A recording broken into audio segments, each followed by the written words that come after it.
What up, everybody? It's your boy Jovi with Small Couch Reviews.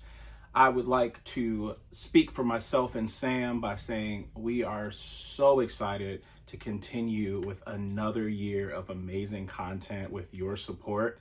I'm overwhelmed by how many people are watching our videos, how many people are randomly coming up to us, or how many people hit us up individually or together on Instagram and say, hey, like, did you guys go see this yet? I'm waiting for your review, or I agree with what you said or what you didn't. You guys are down there in the comments talking, and please continue that and subscribe.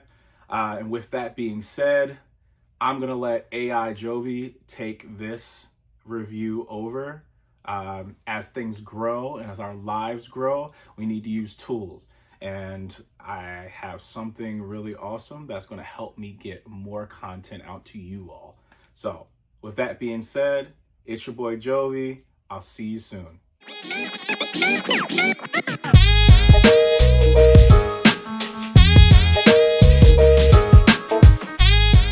Star Wars Skeleton Crew is an American science fiction adventure television series created by John Watts and Christopher Ford for the streaming service Disney+.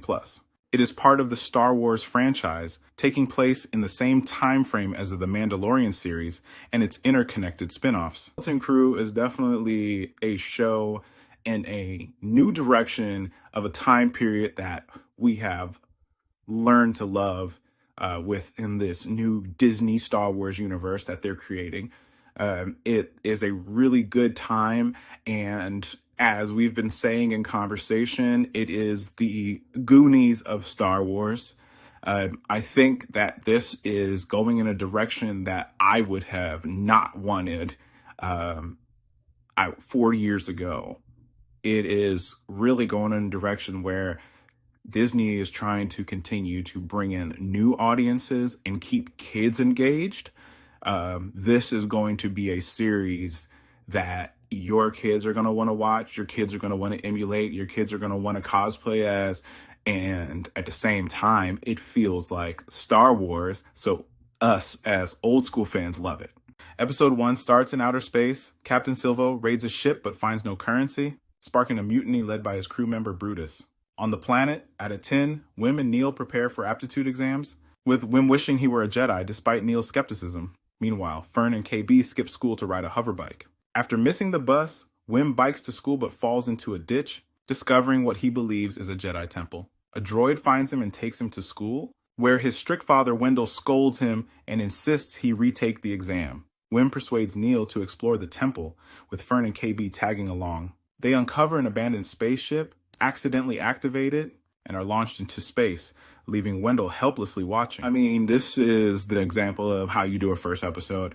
I'm fully bought in. I like the characters. I want to know more. I know their motivation. I feel for them already. Like, this is how you do Star Wars Goonies. This is how you do a Star Wars show with multiple characters, like you have a whole elephant creature, which I'm sorry, I don't know exactly what the race is, but like he's part of the crew. He's a kid. He lives on this planet like with everybody else. Nobody is like weird about it. And then you have your humans, and you have your humans that are different races. It's really cool to see a thriving environment within this time frame, because we all know that it's pretty tough in different areas, but you soon to find out why it's protected. Episode 2 starts with the kids meet SM-33, an aging droid pilot unaware his captain is long gone. Fern convinces SM-33 she's the new captain, and he takes them to a nearby outpost since Adat 10 isn't on any map. At the outpost, the group splits up. Wim uses his lunch money to buy food and learns his currency is highly valuable.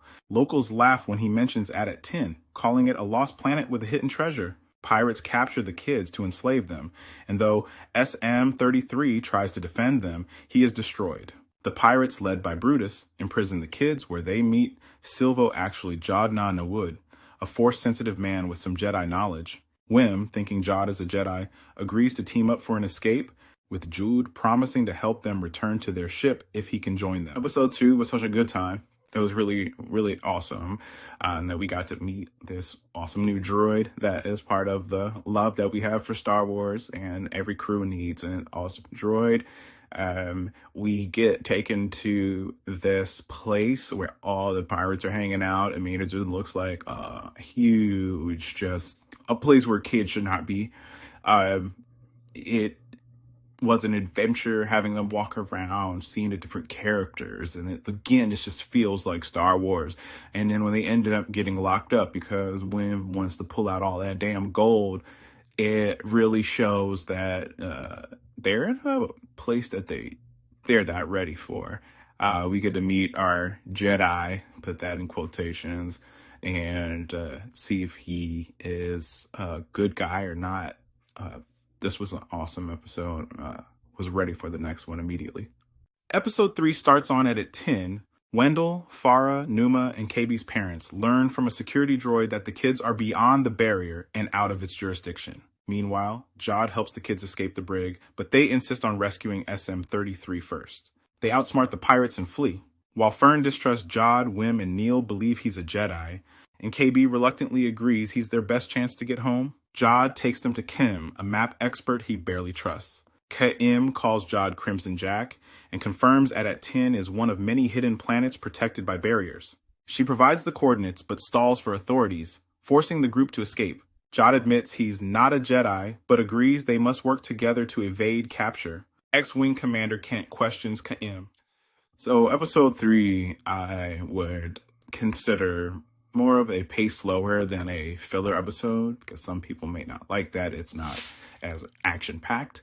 But with this episode, we learn a little bit more about our cast and crew, and we get to, learn more about what At-Atin is, what makes At-Atin special, and how it's been hidden for so long, and why they can't get back.